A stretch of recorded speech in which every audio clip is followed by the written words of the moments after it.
Hi అండి, ఈ రోజు చింత చిగురు పచ్చడి చేయబోతున్నానండి. నేను చేసి పచ్చడి చూపిస్తానండి. ఒక 50 గ్రాములు ఎండు మిరపకాయలు వేపి పెట్టుకున్నాను చూడండి. చిన్న మంట మీద ఇలా వేయించి పెట్టుకున్నాను. కరివేపాకు గుప్పెడు కరివేపాకు వేసి ఇలా వేయించుకున్నానండి. వేగిపోయండి బాగా. ఇవ్వండి, వీటికి పచ్చడి కావాల్సిన పదార్థాలండి. వేసిన పప్పులు, నువ్వులు, తెల్ల నువ్వులు తీసుకున్నానండి.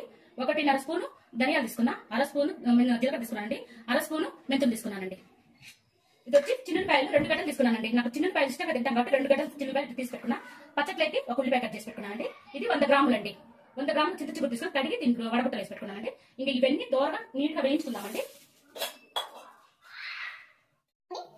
కొంచెం ఆయిల్ వేసుకున్నానండి. నేను ఆయిల్లో పల్లీలు ఇవన్నీ వేయించుకున్నాను చూడండి. వేగిపోయినాయి బాగా దూరగా. ఇవి వేరే దానికి తీసి పెట్టి చింత చిగురు వాడుద్దామండి. ఈ పచ్చడి మాత్రం చాలా టేస్టీగా ఉంటుందండి. ఇది 4-5 రోజులు కూడా నిల్వ ఉంటుందండి. ఏం కాదండి, చింత చిగురు కూడా ఎక్కువ ఏటైతే ఉండదండి. కొద్దిగా ఆయిల్ వేస్తున్నా. కడిగి పెట్టుకున్న చింత చిగురు వేస్తున్నానండి. చాలా లేతగా బాగా మంచి చింత చిగురు అండి. 100 గ్రాములు ఉంది. దీన్ని ఎక్కువ పెట్టేపక్కర్లేదండి, కొద్దిగా పెట్టేనండి. ఇదంతా ఆకు దగ్గర పడేంత వరకు ఉంచుకుంటే సరిపోతుంది. చూడండి, ఒక్క 5 నిమిషాలు ఉంటే సరిపోతుందండి. ఎక్కువ టైం కూడా అక్కర్లేదు. స్టవ్ ఆఫ్ చేస్తున్నానండి. చూడండి, ఎన్ని మిక్సీకి వేస్తున్నామండి, పొడి చేసుకున్నాము. ఎండు మిరపకాయలు కూడా వేస్తున్నానండి. ఇవి మెత్తగా పొడి చేసుకున్నామండి. రోలు ఉండే రోట్లో తీసుకోవచ్చు, మిక్సీ వేసుకోవచ్చు. నేను మిక్సీ వేస్తున్నానండి.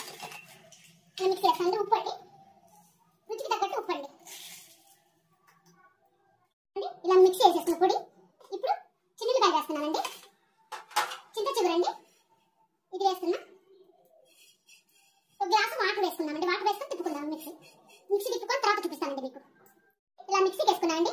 బాగా మెత్తగా వచ్చేసింది. నేను ఇంకొక ఉల్లిపాయ కూడా కట్ చేసుకున్నానండి. ఇది మొత్తం 2 ఉల్లిపాయలు అండి.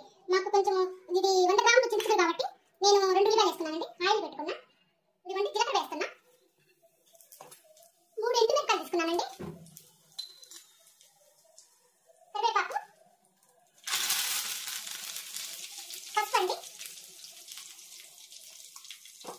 ఇంగువ అండి. కంపల్సరిగా ఇంగువ వేసుకోవాలండి.